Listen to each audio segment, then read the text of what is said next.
stay-at-home dad, watching Disney movies he never had. His daughter digs through all the VHS, crushing the classics in a princess dress. Informed like Scuttle, Kurt's got your ticket, making it real like Jiminy Cricket. Most are off the Captain Hook, but if the Tweedledum, he'll be taking more shots than Bambi's mom. Leave him raised like Simba, or cracked like the Beast dishes. He'll show you a whole new world, you won't need 3 wishes. Stay-at-home Disney dad.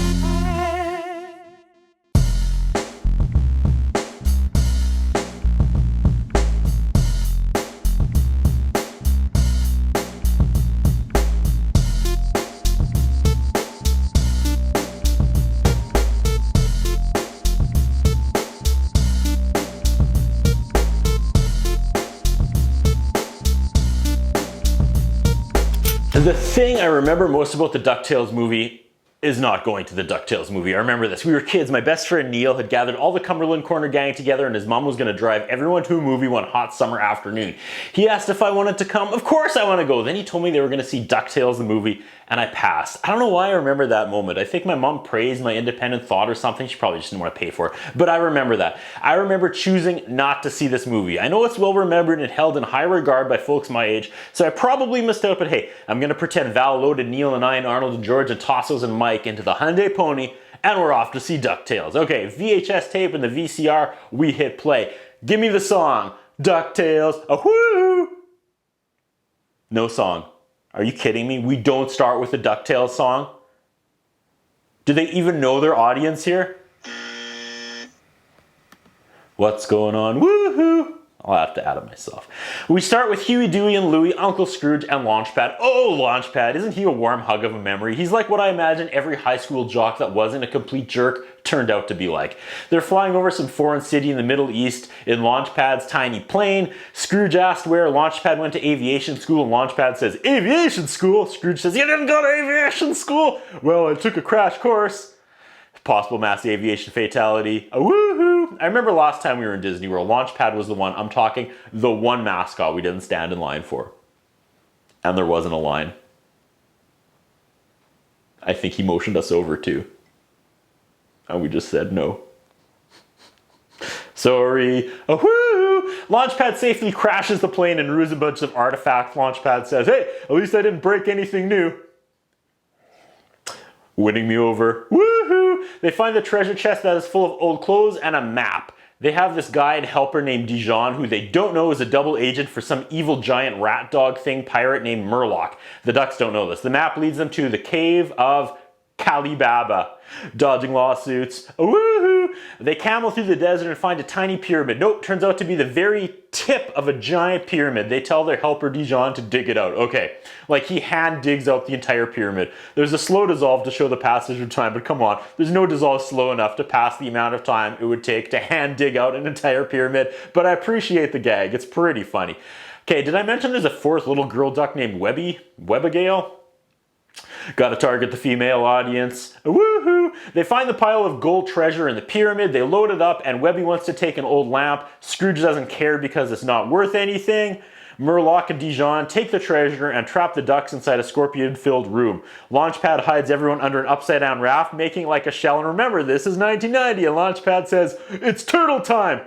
Shots fired. Woohoo! The ducks escape, but with no treasure. Back at home, the kids are having breakfast, and Webby starts polishing the lamp. A genie pops out, who also happens to be a half duck, half human. Astronomical odds. Woohoo! Genie is free at last, and this is a mind bender, knowing this came out a few years before Aladdin. Anyway, they want their wishes. They are explain the rules and note how the lamp, quote, is user-friendly.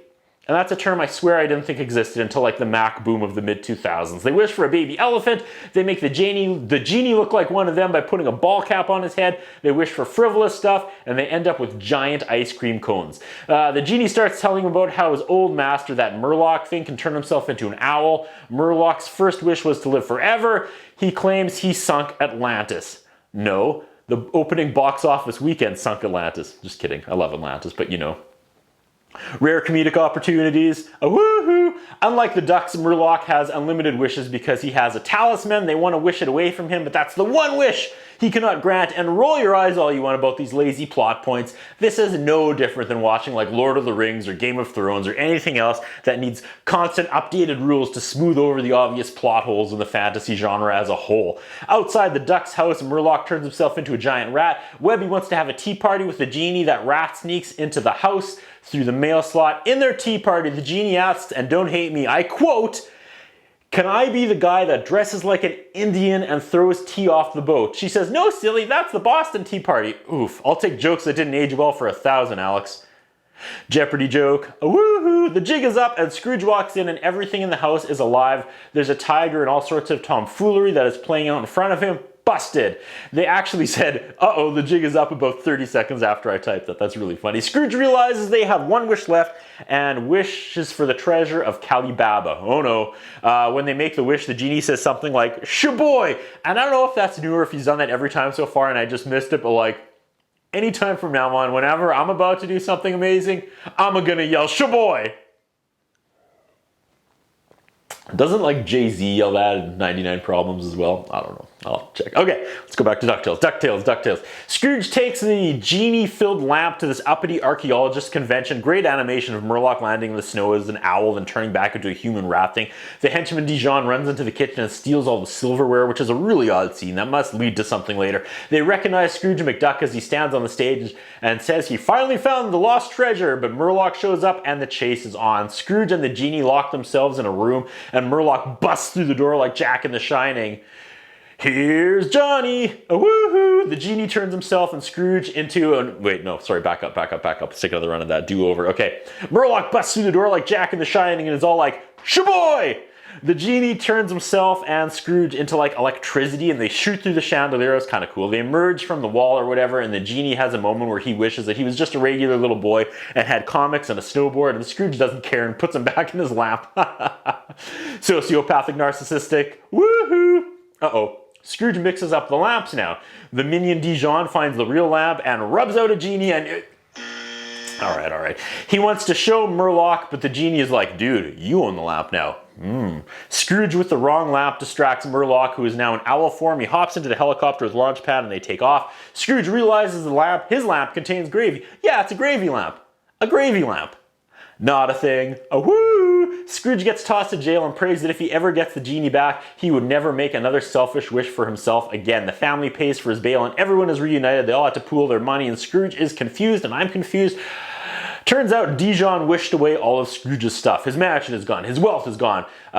Dijon now owns it all, but fear not, Scrooge knows about all 160 of the alarms and traps and says it's time for a home invasion. Awesome.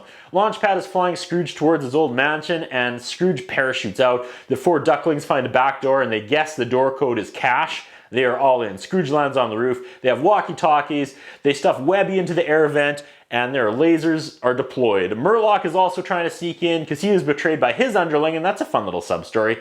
Movie winning me over. A woo! Scrooge uses his cane to scale down the elevator shaft and that was fun. Murloc is in, Scrooge is in, Huey, Dewey, and Louie are in, Webby's in the air vent, and Launchpad is, who knows, doing whatever Launchpad does in his own time.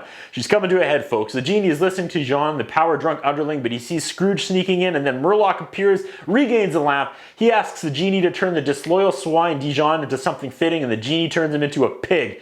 And then he asks the genie to turn Scrooge's mansion into a fortress. Animation here is incredible. All of Scrooge's money turns to cement as his mansion turns into more of a stone factory. I'll bet when the animators showed this sequence to their bosses for the first time, at least one of them yelled, "Shaboy!" Wendy is reunited with the boys. The entire animation style slightly changes here and I have this intense like raccoons deja vu. Murloc now has this epic evil castle and wishes to return home with his new home and the castle starts to float. Scrooge threatens Murloc. The genie tries to smooth things over, but the vile, evil, murderous Murloc sends Scrooge outside.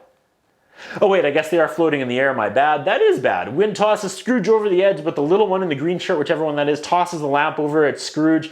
As they fall, Murloc turns into a gargoyle monster, grabs the genie and takes off after them. After an amazing in-flight fight, Scrooge gets the lamp and wishes for everything to be back the way it was. And poof, everything is as it was, except Dijon. He's still a pig though. They find the lamp, and with Scrooge's last wish, he wants the lamp to be buried in the desert. Clever. The genie doesn't want to go away. The kids beg Scrooge not to do it. Scrooge swerves everyone, and his last wish is that the genie would become a real boy. Guess he was listening a while back after all. Hidden redeeming qualities. Whoo! Poof! The genie is a real boy with a sideways cap. Wait. Am I a real boy now? In the gold coin swimming pool, the pig finally turns back into Dijon. The trio and Wendy run off playing with the new boy. Scrooge goes to jump off his diving board into his pool of coins, but it's all gone. Much like the silverware, Dijon has stuffed it into his pants.